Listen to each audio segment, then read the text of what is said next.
তোমাদের সাথে আজ পর্যন্ত ডিমের আমি অনেক রান্নায় শেয়ার করেছি, কিন্তু আজকে যে ডিমটা রান্না করব, আজকের ডিমটা কিন্তু আমি সবজি দিয়ে রান্না করব। সবজিতে কিন্তু নিয়েছি আমি আলু আর কাঁচকলা। জানি না কেউ কাঁচকলা দিয়ে ডিম কখনো খেয়েছো কিনা, তবে আমি কিন্তু মাঝে মাঝেই কাঁচকলা দিয়ে ডিম রান্না করি, খেতে কিন্তু বেশ ভালো লাগে। তুমি কিন্তু ডিমগুলো সিদ্ধ বসাবো অল্প লবণ দিয়ে। ডিমটা সিদ্ধ হতে হতে সবজিগুলো কাটবো। সবজিতে নিয়েছি দুটো আলু আর দুটো কাঁচকলা। কলা কেটে নিয়ে কিন্তু অল্প হলুদ দিয়ে দিয়েছি যাতে কলাটা কালো না হয়ে যায়। এরপরে মশলার জন্য নেব কিন্তু পাকা লঙ্কা, আদা আর জিরে, আর সাথে নেব একটা রসুন ছাড়িয়ে আর দুটো পেঁয়াজ কেটে। অর্ধেক কাজ তো হয়েই গেল। এরপরে সিদ্ধ ডিমগুলো কিন্তু তুলে নিয়ে ডিমগুলো ছাড়িয়ে নিয়ে কড়াতে তেল, তাতে সামান্য একটু হলুদ দিয়ে ডিমগুলো দেবো, আর ওপর থেকে হালকা লবণ ছড়িয়ে ডিমগুলো কিন্তু বেশি কড়া করে ভাজবো না, একটু হালকা করেই ভেজে নেব।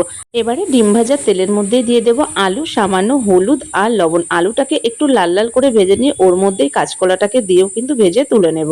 বাকি তেলে গোটা গরম মশলা, শুকনো লঙ্কা, তেজপাতা, জিরে ফোড়ন করে দেবো কেটে রাখা পেঁয়াজ কুচি, আর সাথে দেবো সামান্য চিনি যাতে কিনা পেঁয়াজের কালারটা আরো বেশি ভালো আসে। আর তারপরে দেবো কিন্তু রসুন বাটা। রসুন দিয়ে একটু হালকা নাড়িয়ে নিয়ে দেবো বাটা মশলা দিয়ে ভালো করে কষে নিয়ে দেবো লবণ, হলুদ, কাশ্মীরি লাল লঙ্কার গুঁড়ো আর সামান্য একটু ধনের গুঁড়ো। এবার মশলাটা ভালো করে কষে নিয়ে তেল ছাড়ার অপেক্ষা। তেল ছেড়ে গেলেই কিন্তু দেবো টমেটো। টমেটো দিয়ে সমস্ত মশলা একসাথে মিলমিশ করে নিয়ে আলু, কাঁচকলা আর ডিম দিয়ে একসাথে নাড়িয়ে নিয়ে দেবো মাপ মতো ঝোল। আর কি, ঝোল ফুটে গেলেই বাটা গরম মশলা দিয়ে নামিয়ে নিলেই কিন্তু রেডি। কাঁচকলা আমরা মাছের ঝোল থেকে শুরু করে শুক্তো, কোপ্তা সবই যেহেতু খায়, তাহলে ডিমেই বা কেন খাওয়া যাবে না।